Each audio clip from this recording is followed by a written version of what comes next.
Now you have this wonderful prayer of dedication of Solomon here, and we read, "And he stood before the altar of the Lord in the presence of all the congregation of Israel, and spread forth his hands. For Solomon had made a brazen scaffold of 5 cubits long, 5 cubits broad, 3 cubits high, had set it in the midst of the court, and upon it he stood and kneeled down upon his knees before all the congregation of Israel, and spread forth his hands toward heaven." There's always been an argument about the proper posture of prayer. Should you kneel or stand up or get down on your face? Bow down on all fours. How should you get? Well, we're told here Solomon kneeled down. You're looking for a posture? Well, certainly there's nothing wrong with this. And now notice what he does now, for this is a great prayer of thanksgiving.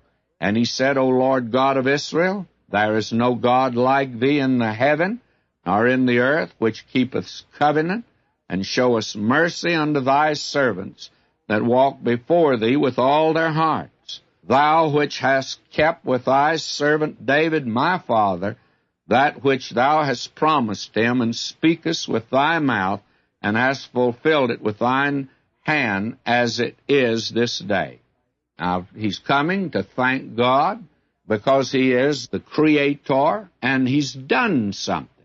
He's moved into the heart and life of Solomon, he had of David, and he had into the life of the nation.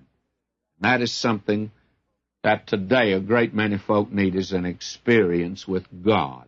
Somehow or another are satisfied to stand off and stiff-arm the Lord and keep him over there and say, yes, I'm a Christian, and this sort of thing. But why not, my friend, come to him directly, come to him definitely, come to him in a real relationship.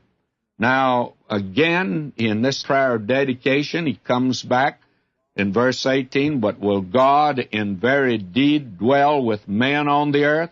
Behold, heaven and the heaven of heavens cannot contain thee, how much less this house which I have built." Now, you'll notice that he thanks the Lord here, first of all, for material things, and he had, I think, probably more material things than any man on top side of this earth. But the things that he had, like gold and silver, we're going to see over in the 9th chapter, he had it in such abundance it was commonplace, like going out and picking up pebbles on the seashore. And he never had to look at the price tag on anything, and economy was not in the vocabulary of that man at all. But in spite of all that Solomon had, the average American today has more things and more stuff and more material than Solomon ever had. He has more comforts, more devices, more gadgets, more buttons to push, things that are functional and utilitarian. Solomon never had air conditioning, central heating, electric cooking, electric blankets, and toasters. Solomon had iced drinks in summertime because he sent a crew to the top of Mount Hermon to get the ice and snow up there. The average American, though, can wander into the kitchen, open the ice box, and have it in a few seconds, all the ice cubes he wants. Solomon had fresh meat all the time, but he couldn't keep it in deep freeze. He had a retinue of servants, was slaying animals, and of course he had quite a few people at his table. They probably would consume an entire carcass at one time. An army was busy bringing foodstuffs from all over the earth. The Navy was bringing costly and delectable morsels for the taste of the most fastidious gourmet. Now, the average American can go into a supermarket, push a cart down aisles where there are mountains of foodstuffs, and they've been brought from the four corners of the world.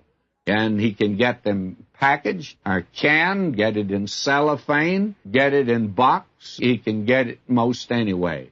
The shelves groaning with goods from everywhere. And when he goes by the cash register, why, even the cash register, though, groans today. There is something, may I say, that this man utters a great prayer, thanksgiving to God for providing so many things. I wonder how many of us thank God for the provision that He makes for us around us today in so many ways. I do not know about you. I thank God for the privilege of living in this day and generation, not just for the material things, but, my friend, because of the spiritual things and the glorious opportunities today. Solomon had this prayer of dedication and this message he gave, and it got out finally to the then known world. But he never could go on radio, nor could he go on television.